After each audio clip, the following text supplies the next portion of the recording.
The problem is for the elites is that if you have a kind of process of discussion and dialogue and that you use that process to come to the truth, you might come to the wrong conclusion, which is not to their benefit, because what is to their benefit ultimately is their control, their political power. That is the main message, is that you should not undermine our political power at the end of the day.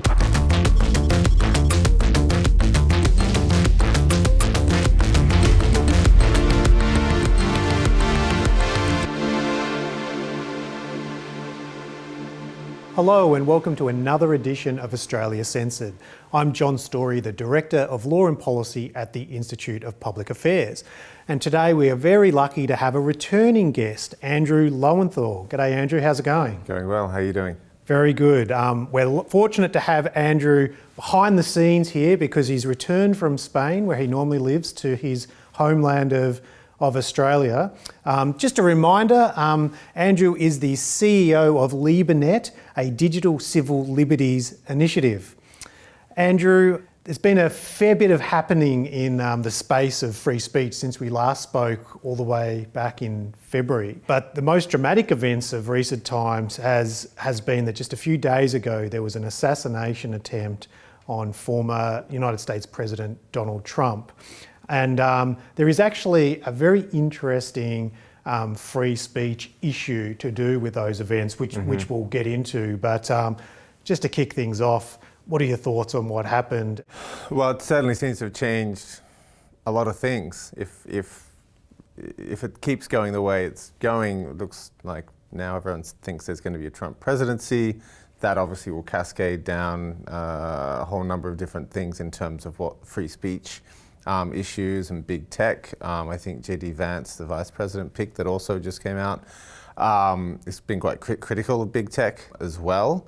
And so I think there's going to be quite a number of changes. Also this kind of panic that's been happening recently about this Project 2025 from the Heritage Foundation. I think they have some quite strong things they want to do around free speech and big tech as well. There's kind of everything appears to be moving quite significantly. And in terms of, again, as someone who came from the left, this is very, very strange for me, but it looks like, the right has kind of taken up the mantle much more of free speech generally, not always, but more than the left does now.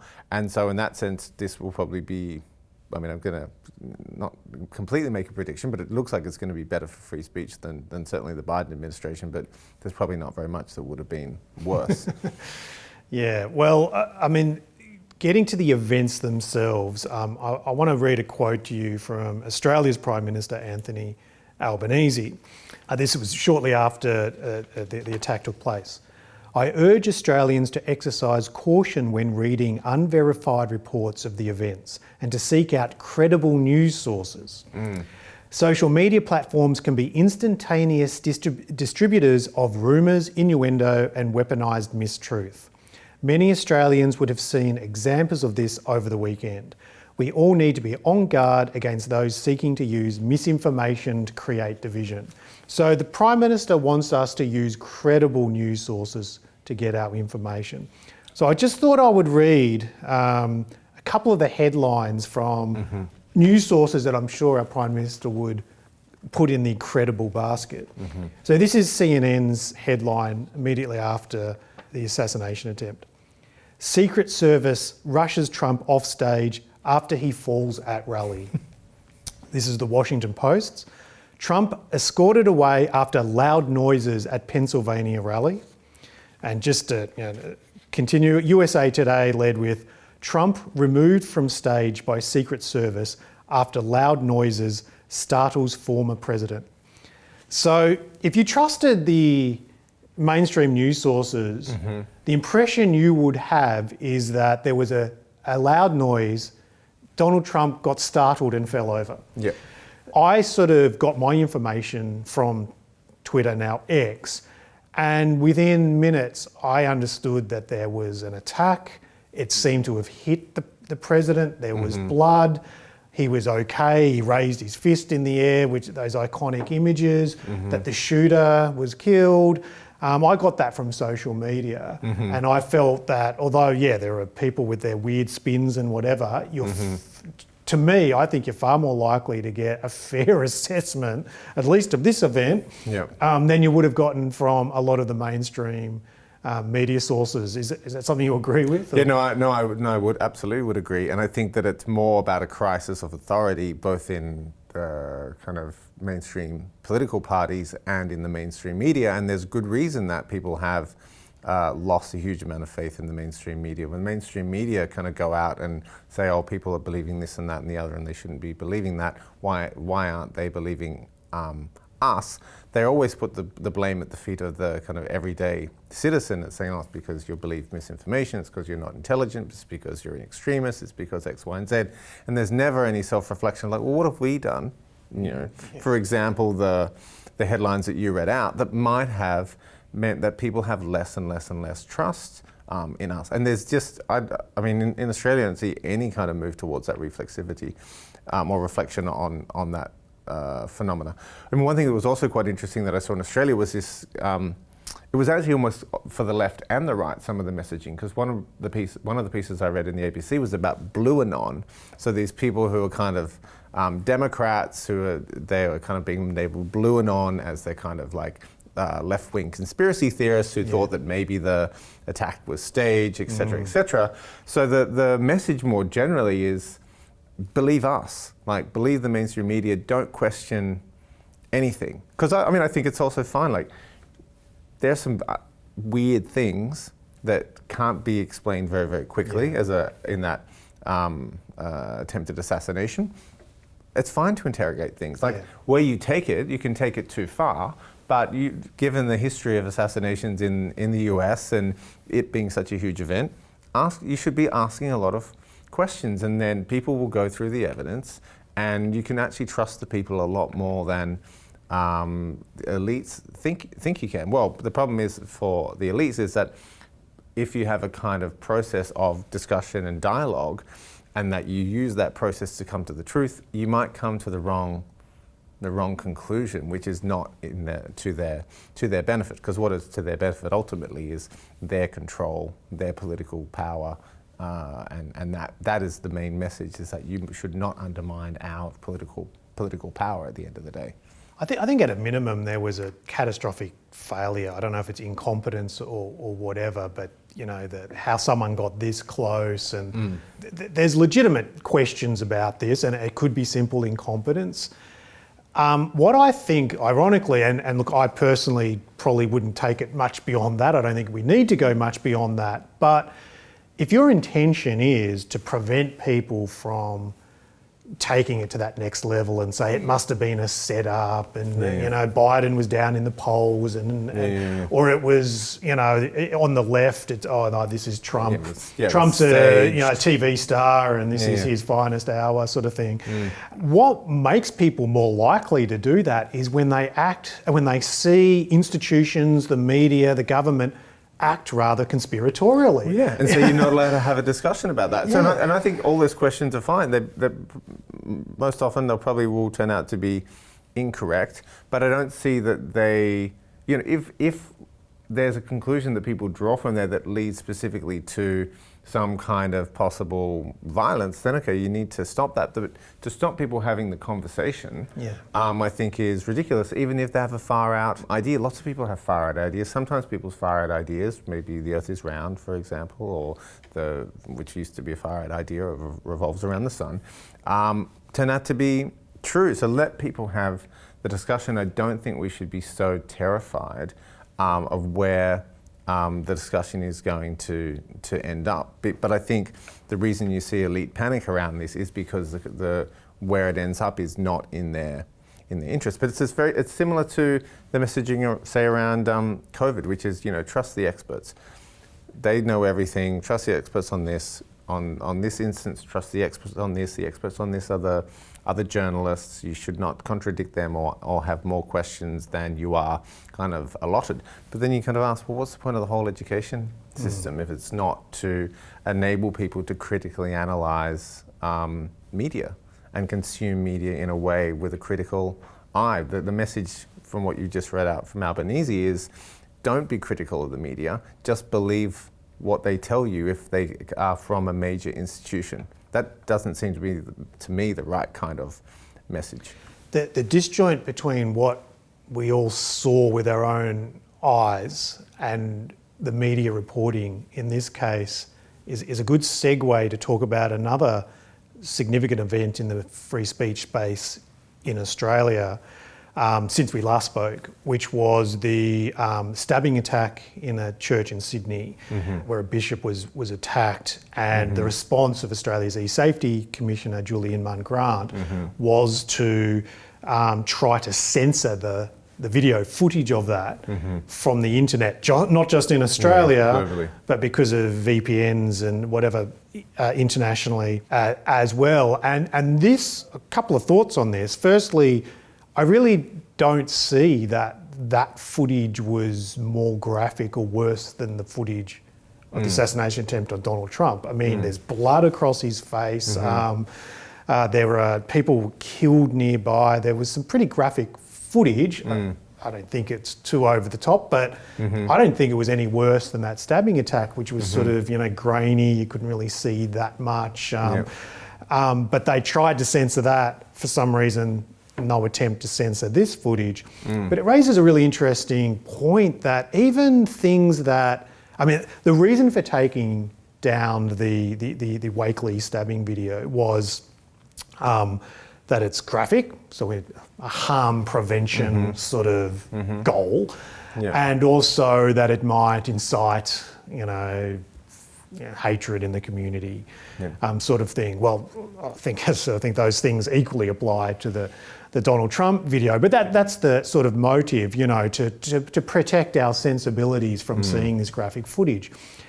I understand that up to a point. You certainly don't want a little kid just opening social media and necessarily seeing this stuff straight away, but it also demonstrates to me that yes, look, some things on the internet are a little confronting, but we're adults and we can choose to watch it or not watch it. And we really need to see this stuff for ourselves. We cannot trust the media. And I think this demonstrates that, if the eSafety Commissioner got her way, this sort of footage would not be seen on social media, on the internet. No. Get your sanitised version from the mainstream media.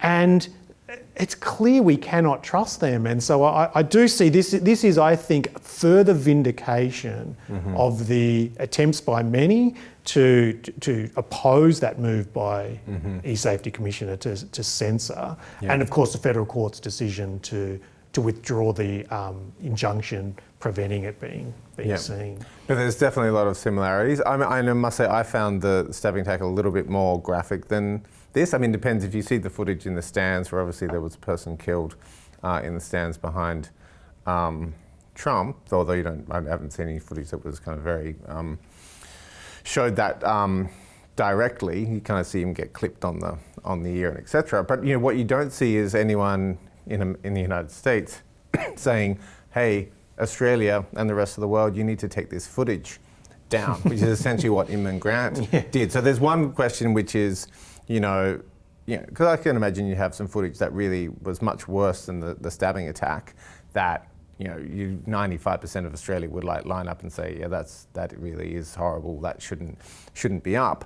But so there's that question, but there's just the other question of, can you tell the rest of the world what they can and cannot see, regardless of how awful it is or not? You just do not have that jurisdiction, and the mentality itself is quite concerning to think that, well, because someone can get on a VPN, they could find this footage one way or another. You're talking about a very small number of people who are going to kind of seek that out, and regardless, they'll probably find it. That's a different question. To use this kind of drift net, kind of dynamite fishing approach to every single problem, when actually a lot of the technology allows you to fine-tune things anyway, is ridiculous, and also tells you that the agenda is probably something else. And again, it goes back to this kind of general paternalistic form of government that we seem to have kind of entered into over the past kind of 5 or 10 years, that authorities set themselves up as the kind of protectors of the people, which in some ways it is what the government's meant to do, but it seems to have an entirely new flavour where it's very kind of talking down, finger pointing, we know better than you can't be trusted, we're going to look after it like one way or the other, sit back down. And that's clearly not, I mean, maybe in Australia it might work for a little bit longer. In the US, it really does not seem to be working as a political approach. And then, again, if you talk about mainstream misinformation, we've just had the last 3+ years of mainstream media telling us there's nothing wrong with Joe Biden, and calling people who say, oh, he's got dementia, he's got this, that, or the other, the cheap fakes, conspiracy theorists, spreaders of misinformation, etc. And no wonder that people aren't trusting them. Like literally, almost anyone could see for the past several years who was tuned into anything other than a mainstream media channel that there was a serious problem. And then, one night they all just switch the narrative and say, oh yeah, it looks like there might be something wrong because someone politically decided that it was time to try and, get rid of him and get a new candidate in there. So again, no wonder people aren't trusting mainstream media where they literally, they are spreaders of misinformation quite frequently. So I think the exciting thing and the good thing is that all this seems to be starting to come to a head. And so I think there's going to have to be some kind of reset because so much trust has been lost. And obviously now a lot of kind of Democrats and these kind of various elites in the US know they're going to lose. Like it's going to take a miracle to not lose this election on their part. And so you're going to see more of this kind of infighting, I think, and hopefully from there a reset to something much more sensible, and maybe even a politics based on kind of honesty, not talking down to people, open dialogue and debate, go back to supporting free speech. So I think there's actually a great opportunity right now. I always imagine, okay, at some point this is going to shift and this is going to turn. What is that actually going to look like? And I guess it's looking like the last few weeks. I think that's an interesting segue to maybe briefly talk about Australia's proposed misinformation laws. I've got a couple of thoughts on these, but just to stay on this issue of the mainstream media, they would be exempt from those laws, and the reporting on this is just the most latest. The assassination attempt was it's just the most latest reason for going. Why would you exclude mainstream media from misinformation laws? That, what have they demonstrated in recent years that puts them above the rest of it? They should be exempt, and so should everyone else. So that's the point, because that's a better way to put it. Because also they're going to make mistakes, sometimes deliberately, sometimes accidentally. And you need room to be able to make mistakes. So people have always make mistakes in journalism and media, and then you go back and you correct the record and say, I made a mistake, and you maintain trust with your audience, and you kind of rinse and repeat and continue. So this idea that you're going to come to some final answer, that you're going to kind of get the correct take on reality at the first pass, is just not how things have ever worked. So I mean, it sounds like the misinformation bill is still on ice, from what I understand. Yeah. And I would say to try to bring it back in now. I mean, again, I actually think the Biden's condition and media essentially conspiring, to use a word, a loaded word, to essentially tell everyone the Empress still does have clothes. Makes it pretty hard to kind of say, well, the mainstream media should be exempted from this law, but all the rest of you have been pointing out that the Emperor has no clothes, or you're spreaders of misinformation. So I think that would be very silly to bring it back up. Hopefully it stays on ice and then it just goes away, but we'll see, unless you have kind of more up-to-date information on where that's at. The Communications Minister, Michelle Rowland, said last year before Christmas, we've heard the feedback, we'll be making changes, there'll be a new bill early in 2024. But doing nothing is not an option. So that was like, okay, well, there might be some tweaks, but it's now, July, it isn't up, there's talk of an early election, At the latest, there'll be an election early 2025.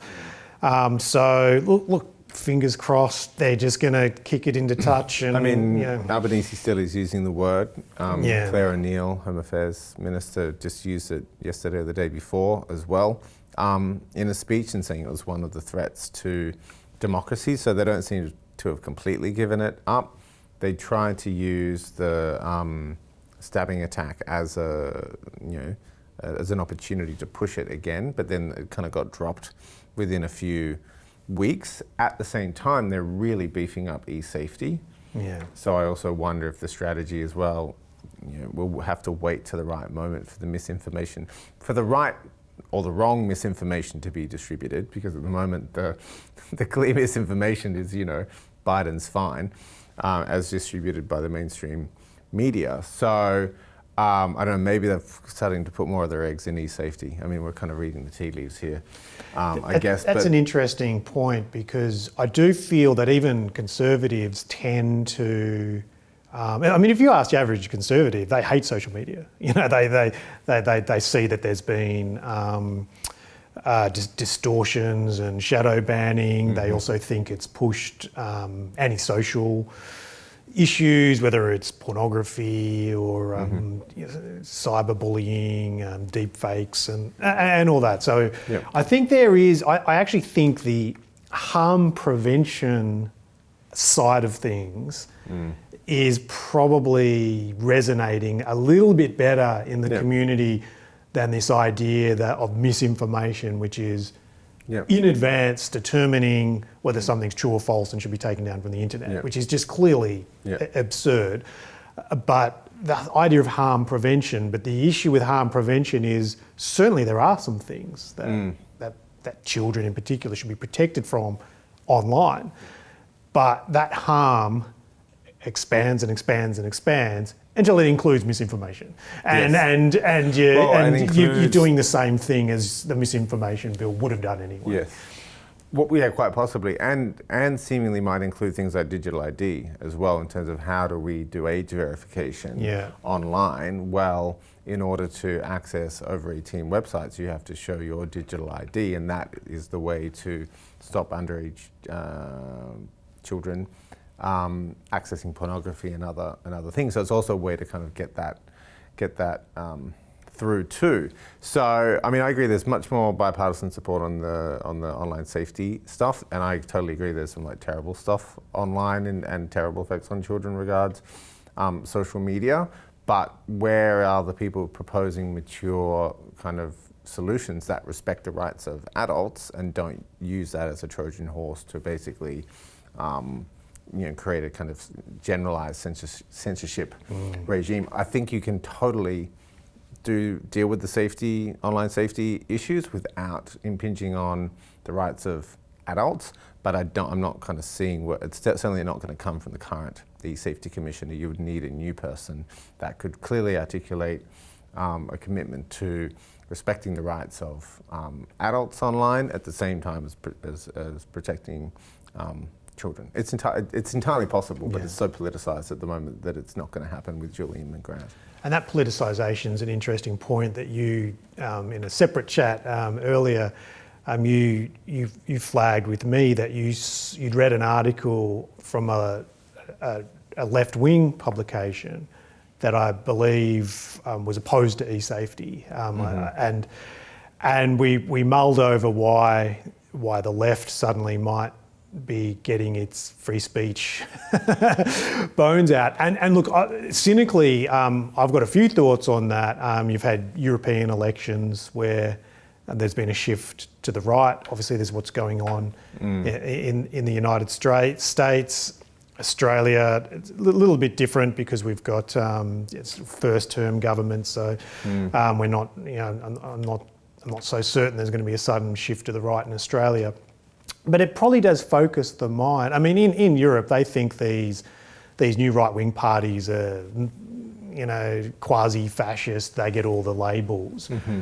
So if you believe that, and they're politically on the rise, do you really want to create these censorship bureaucracies that could be taken over by your political opponents. Totally. There was this perception that, we're on the left and we'll always control these institutions. Maybe there's been some recalibration on that, and it's like, as flawed as it is, having a free marketplace of ideas is a lot better than handing over censorship to the political right. It used to be the standard position of the left was that because people understood that you're not always going to be in power. So something very strange happened where people the progressive spectrum decided that thought they were always going to be in power, or maybe they just lost any capacity to see more than 1 or 2 or 3 years into the future, which again is bizarre because you've just come out of 4 years of Trump, and here you are saying actually we think it's good if the government interferes with speech online on social media platforms. We might even support the kind of weaponization of intelligence agencies to suppress speech. From the progressive people who used to be out there railing against those same institutions. So again, the silver lining to all of this is that it's going to wake progressives up to, okay, well, maybe we should just go back to the level playing field model. It has its downsides. It's not perfect. Like there's a lot of free speech out there that is not very nice. It's rough and coarse and can be extremely offensive, but I think that is generally the minority of the discourse. And the way you essentially protect democracies, you protect free speech and the kind of marketplace of ideas. So again, I think we're going to see a reset. We have to see a reset. Otherwise, I think it's just downhill forever on the progressive side. And for me, that's really good because I see winning the war is convincing everyone, both sides, or there are multiple, probably more than both two sides, that free speech should be the default. Like just kind of crushing one side or the other is not actually going to reset and re-normalize free speech in Australia or across the world. You've got to kind of get a kind of generalized reset of the norm, and this may well be the opportunity to do that. That level playing field you talked about, that playing field nowadays is online. You're an online civil liberties expert. You mentioned the Donald Trump's vice presidential running mate. JD Vance has some thoughts on big tech. To finish out our great discussion, any predictions for where we go with online free speech? All right, I thought you were going to ask me for election predictions. As always, I was like terrifying. Well, I think it's got to be that. It's got to be that reset across the board. You've got to get an overwhelming majority of people to agree that this is all the solutions have limits, but the worst or the least worst solution is free speech. Like that is where we've got to land on these issues. And I don't want to say that free speech is a kind of a wholly negative thing at all, but if your concerns are around hate speech and misinformation, etc., the best possible option is free speech in terms of countering hate, countering misinformation, and then there's so many other benefits in terms of, societies advance much more rapidly when you have open and free dialogue. You understand problems much more quickly because people point them out, and you have the capacity to fix the problems. You have this exchange of knowledge.